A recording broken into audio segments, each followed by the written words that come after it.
কোন ব্যক্তি যদি 40টি ওয়াজ মাহফিলে উপস্থিত হয় তাহলে সে ব্যক্তি নাকি জান্নাতি। না ভাই, জান্নাত এত সহজ না।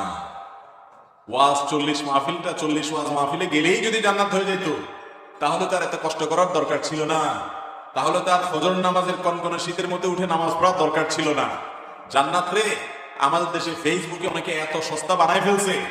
হ্যাঁ, অনেক মেসেজ দিবে, অনেক পোস্ট লিখবে, লেখা বলবে এটা এতজনের কাছে পাঠাইলে আপনি জান্নাতি হয়ে যাবেন।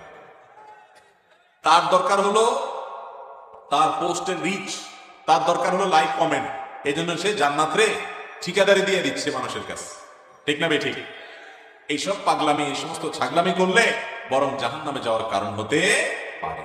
আল্লাহর নামে মিথ্যা চাপ জঘন্য অপরাধগুলোর মধ্যে থেকে একটি। অতএব ওয়াজ মাহফিলে যাবেন কথা শোনার জন্য, কথা শুনে বাসা যে সুখ করবেন, কান সুখ করে যাবেন যে ওয়াজ শুনছি একটা, এটার জন্য না। ওয়াজ মাহফিলে আসবেন জীবনকে